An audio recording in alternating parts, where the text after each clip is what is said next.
acheté à Los, en faisant mon jardin, j'ai retourné mon jardin, j'ai trouvé alors des balles, des morceaux de fer, des queues de cochon, vous savez, des morceaux de cochon, Oui, je vois, ouais. des barbelés.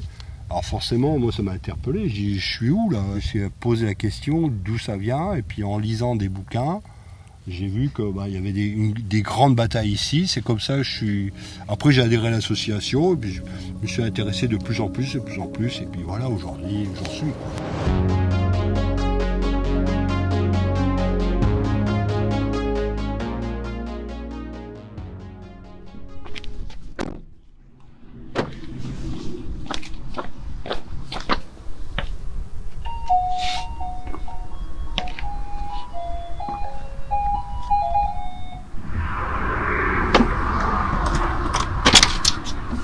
Bonjour. Bonjour.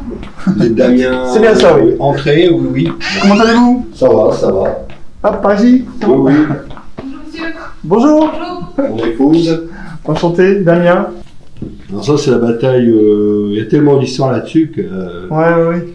Il y a le footballeur de l'os, il y a le Tower Bridge, le stylo. Bon, bref, il y a tellement de choses. Ok.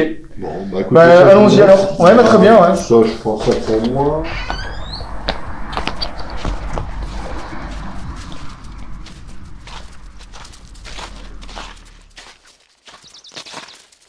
C'est toujours saisissant, cette vue comme ça. C'est impressionnant, quoi. Alors, si vous marchez ici, là-bas, vous voyez au fond, vous voyez l'obélisque. Ouais, canadien. complètement, ouais. Bon, là, je pense que vous connaissez aussi. Ouais, ça c'est... Ouais. La fosse 14, là-bas, c'est très important aussi à Lens. D'accord. Très important, la bataille canadienne. Hein. D'ailleurs, il faut l'hôpital, mais bon, là, Ouais. c'est comme une autre histoire. Qu'est-ce qu'ils ont retrouvé? Qu'est-ce qui va se passer ici? C'est énorme. C'est vrai? Ah ouais. Vous savez s'ils ont retrouvé des choses? Ah oui. Ils ont retrouvé 130 corps. Le problème de cet endroit-là, ça peut être du Canadien ou du Britannique. D'accord. Parce que ça peut être Canadien parce qu'ils ont attaqué en août 1917 sur ce terrain-là. Donc là, Canadien, 3 divisions canadiennes. Mais ça peut être aussi du Britannique en septembre 1915. Ça, c'est notre bataille. Donc là, c'est la 17e. Alors, c'est noté, hein. Aux 3713 militaires rattachés à la 17e division d'infanterie et blessés disparus le 9, 10 et 11 mai 1915. Alors tout à l'heure je vous ai dit, Dutch Corner, Ouais. à l'époque c'était une redoute allemande.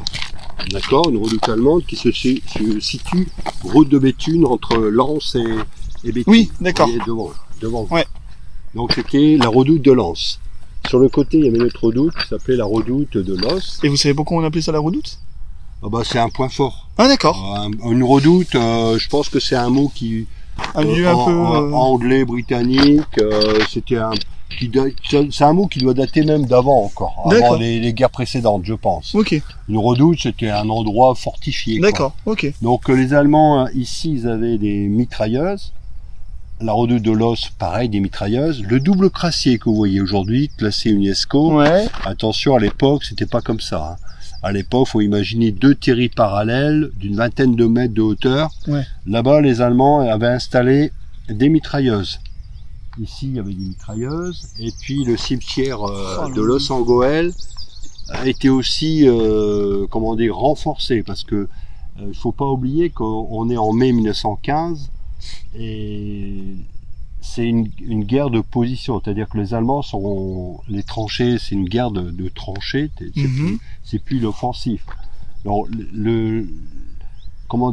pour dégager Arras, les Français décident d'attaquer en mai 1915. Alors il y a une attaque qui va se dérouler, donc j'ai une petite carte, entre Arras, Roclincourt exactement et jusque Los. D'accord. Et Roclincourt jusque Los en Goël. Alors ça fait à peu près à peu près entre 20 et 30 km.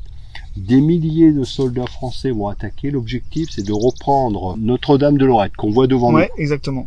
En juin 1915, mais ça sera au prix de plus de 100 000 morts. D'accord. 100 000 morts pour reprendre une colline. Alors pourquoi c'était important pour les Français?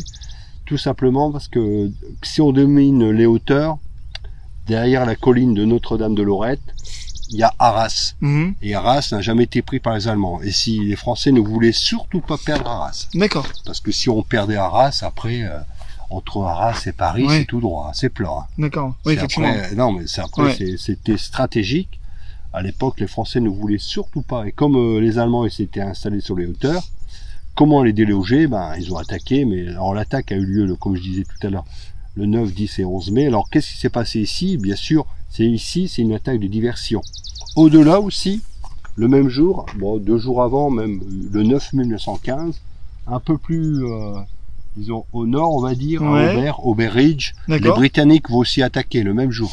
D'accord. Bon, malheureusement, les Britanniques, pareil, ça sera un échec. Ici, ben, ça sera aussi un échec.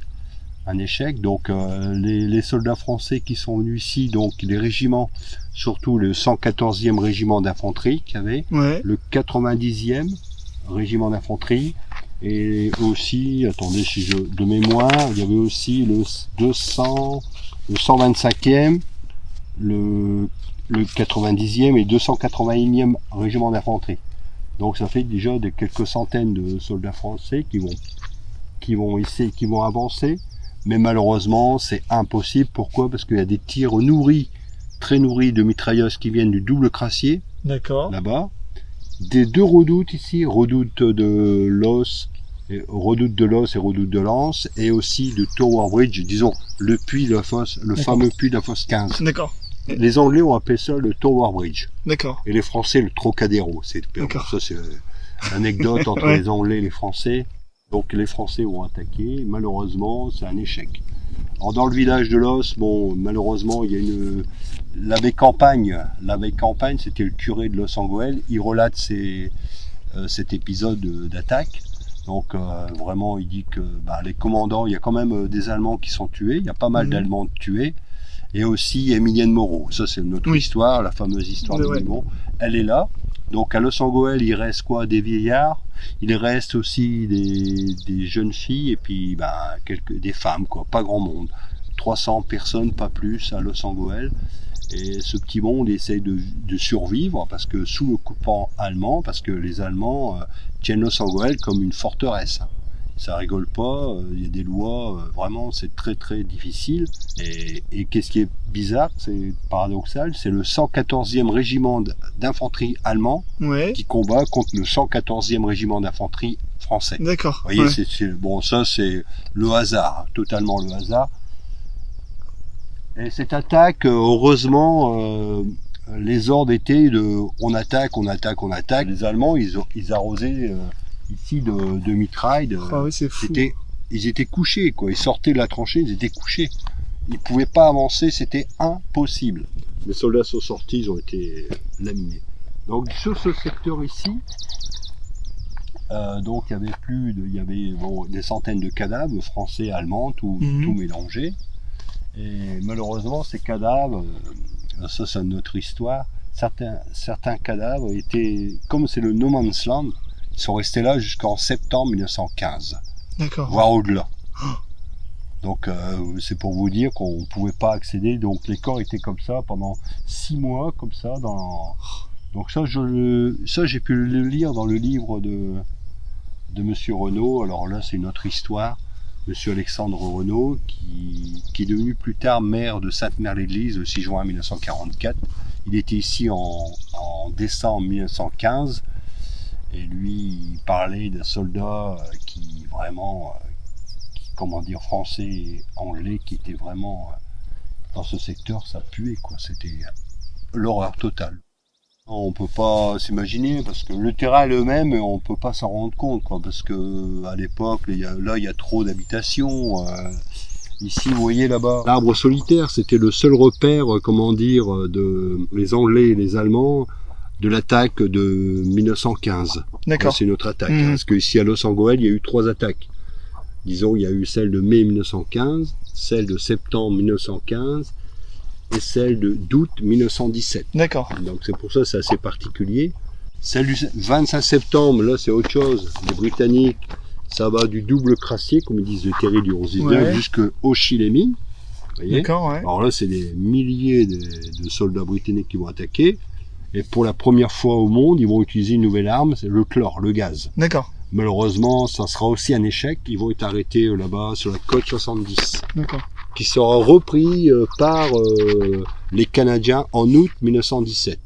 Parce que l'objectif, c'est de prendre Lens. Lens n'a jamais été pris. Là, j'ai toujours pas compris pourquoi les Allemands... bon, une fois que les Canadiens ont repris la côte 70, ils ont pris toutes les hauteurs, Vimy, Lorraine, tout était pris. Après, aucune utilité de prendre la ville de Lens, parce que Lens était, imprenable, parce que toutes les caves étaient, interconnectées par les Allemands, mais disons les Français, les Anglais, etc., voyaient tout, vraiment tout, qu'est-ce qui se passait. Le moindre mouvement de troupes, ça se voyait, quoi. D'accord. Donc, effectivement. C'était aucun intérêt stratégique, mais après, c'était fini, quoi. Donc ici, les gens célèbres. Bon, j'ai parlé tout à l'heure d'Alexandre Renaud, qui après, plus tard, est devenu le maire de Sainte-Mère-l'Église. Quand même, c'est bizarre parce que tout le monde le connaît aux États-Unis comme le maire il joue même son propre rôle dans Le Jour le plus long. Dans la première minute, il joue son propre rôle. John Kipling, le frère de Rudyard Kipling, qui a été tué proche de la fosse 14. Ensuite, il y a le frère de la reine-mère d'Angleterre, qui est, disons, à l'époque, en 1915, qui a été tué là-bas, disons, à Auchy. Après, d'autres gens célèbres, il y a le footballeur de l'os aussi. Le footballeur de l'os, c'est un soldat britannique près du double crassier. Il a tapé dans le ballon à l'époque parce que les Britanniques... j'ai entendu parler de cette histoire. Et, ils avaient des ballons dégonflés dans leur sac. Lui, avant l'attaque, il a gonflé le ballon, il a balancé par-dessus le parapet, puis il s'est sorti comme ça. C'était un geste complètement insensé, mais bon, un truc de fou. Ici, tout près d'ici, les Victoria Cross, Pepper Ledlow, qui a joué. Alors lui, pareil, il faut être fou aussi, il savait très bien qu'en face, les Allemands les attendaient avec une mitrailleuse. Lui est sorti, il a joué de la cornemuse, et puis après, tout le monde est sorti. Pour ça, il a eu la Victoria Cross. Alors là, c'était incroyable aussi. Tout vient de là, du stylo. Incroyable. Monsieur Duparc, à l'époque, était président de l'association Los Grande Guerre. Ouais. Un agriculteur l'appelle en disant, écoute, j'ai retrouvé un corps. Donc lui, tout de suite, à l'époque, il pouvait se déplacer. Il a retrouvé le corps et dans les artefacts, il a retrouvé un stylo. Il arrive chez lui, il prend le stylo et puis par un mouvement de rotation, donc la plume sort et il écrit avec l'encre d'origine. Donc ça fait fureur auprès de la presse, notamment de la presse, disons La Voix du Nord, à Lille, et même international. Le stylo aujourd'hui est visible au musée Alexandre Villedieu, quoi. Vous parlez beaucoup avec les Anglais, il me semble, c'est ce que vous me disiez justement. Par les réseaux sociaux, ouais. Oui. On a des contacts, oui. D'accord. On a des contacts, bien sûr. Bon là, vraiment en ce moment avec la crise sanitaire, je sais qu'ils nous disent que la France leur manque, mais les lieux de mémoire, ils vont revenir à mon avis 2022, ils vont revenir 2022, 23 et après. Parce que souvent ils viennent, souvent ils viennent se recueillir sur les tombes. Ils connaissent parfaitement leur histoire. Vous voyez d'ici, il y a 3 petits cimetières britanniques. D'accord. Là-bas au fond, là, vous voyez Dot Corner. À Los Angeles, il y en a 3 aussi. Ils connaissent tout. C'est fou. Moi, j'apprends plein de choses avec eux. Ils disent, ils n'ont pas le même rapport avec le mot cimetière, quoi. Moi, j'ai déjà mangé avec eux dans les cimetières. D'accord. On a bu du vin, sandwich, à côté du truc, et le gars, disons, de la stèle, mais il expliquait sa vie, quoi.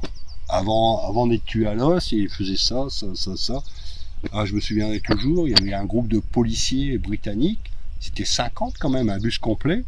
Ils ont donné le nom d'un commissariat de police dans le Kent, le nom du commissariat qui s'appelait Harry Wells. Harry Wells était Victoria Cross. Mais avant d'être tué ici à l'os, d'accord, ouais. Il était policier. Donc vous vous rendez compte, ils sont venus ici en pèlerinage, ils ont raconté devant sa stèle toute son histoire, et puis il y en a plein comme ça, il y en a plein. Ah, ouais. La dernière fois c'était des rugbyman. Mais c'est incroyable, ils connaissent tout par cœur. Entre le double crassier et puis la tour blanche, on veut dire à peu près, c'est pas tout à fait là, mais il y a à peu près 10 à 15 km, mais il faut imaginer une division britannique, c'est 20 000 hommes, quoi. Ouais. Ils vont pas attaquer à 20 000 en même temps, mais il y en avait, je crois, de mémoire, il y en avait 5 ou 6, c'est noté dans le dépliant que je vous ai dit, il doit y en avoir 5-6. Donc beaucoup de divisions, donc 1, 2, 3, 4, 5, 6 sur 10 km, c'est des milliers d'hommes qui sont sortis en même temps. En même temps, qu'ils ont attaqué. Ouais. Ils ont attaqué. Alors beaucoup d'entre eux sont des Écossais. Énormément d'Écossais, donc c'est voilà, les Écossais, j'avoue que bon, ça c'est important pour eux. L'histoire de l'os, c'est très très important pour eux. C'est bien pour notre secteur, avec le Louvre-Lens qui se développe, bon, même si en ce moment il y a quand même le Louvre-Lens qui est là. Après il y a les terrils qui sont classés, disons, c'est classé UNESCO, bon, à classer, disons, c'est répertorié, même si les touristes, bon, je sais pas s'ils viennent, mais les gens du coin, voilà, il y a quelque chose à voir, et en plus c'est le tourisme de mémoire. Bon, il suffit de voir l'anneau de la mémoire à Lorette, j'ai vu la fréquentation, c'est énorme. C'est le devoir de mémoire, je pense que a encore de l'avenir. Franchement, il y a des sites quand même importants.